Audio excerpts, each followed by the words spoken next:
cellar to which access was through a rough hole in the floor. Smoky support beams, a good 40 feet up, came to a point over a central fire pit. The pit itself was a round, raised affair, with vent holes to draw the cold floor air in by way of simple convection. When it got going, it made a comfortable spot for reading, and when fatigue brought me down, Al let me nap on the benches bracketing it. Mr. Fish, my beta, swam in his little bowl on the mantel of the smaller fire in the fireplace. I don't know why I'd brought him from home. It had been Ivy's idea, and when an anxious vampire tells you to take your fish, you take your fish. Al cleared his throat, and I jumped, fortunately having pulled my quill from the parchment an instant before. Done, thank God. Good?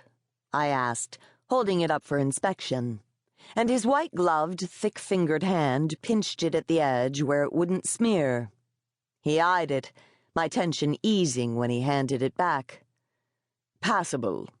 Now the bowl. Passable.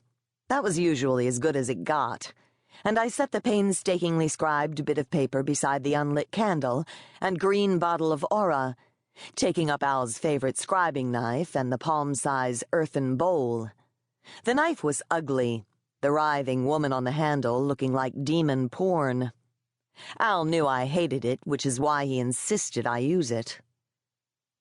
The gray bowl was rough in my hand, the inside inscribed with scratched-off words of power. Only the newly scribed name I was etching would react.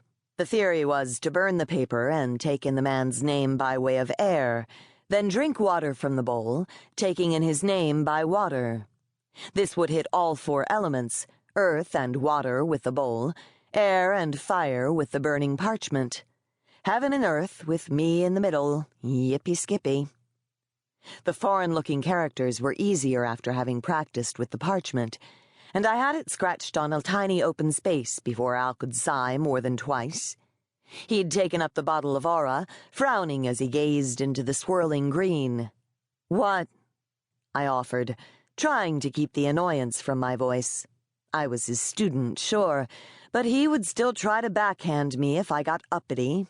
Al's brow furrowed, worrying me even more. "I don't like this aura's resonance," he said softly, red eyes probing the glass pinched in his white-clad fingers. I shifted my weight on my padded chair, trying to stretch my legs. And? Al's focus shifted over his glasses to me. "It's one of Newt's." "Newt? Since when do you need to get an aura from Newt?" I asked. No one liked the insane demon, but she was the reigning queen of the Lost Boys, so to speak, and knew everything, when she could remember it. "Not your concern," he said, and I winced, embarrassed. Al had lost almost everything in his effort to snag me as a familiar, ending up with something vastly more precious, but broke just the same. I was a witch. But a common, usually lethal genetic flaw had left me able to kindle their magic. Al's status was assured as long as I was his student, but his living was bleak. "I'll just pop over and find out who it is before we've finished this up," he said, with forced lightness, setting the bottle down with a sharp tap. I looked at the assembled pieces. "Now? Why didn't you ask her before?" "It didn't seem important at the time," he said, looking mildly discomfited. "Pierce!" he shouted, the call for his familiar lost in the high ceilings coated in shadows and dust. Mood sour, he turned to me. "Don't touch anything while I'm gone." "Sure," I said distantly, eyeing the green swirling in the bottle. He had to borrow an aura from Newt? Geez, maybe things were worse off than I'd thought.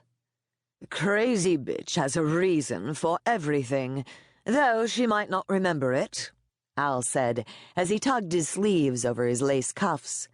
Glancing at the arranged spelling supplies, he hesitated. "Go ahead and fill the bowl. Make sure the water covers the name." He looked at the image of an angry, screaming face scribed into his black marble floor. It was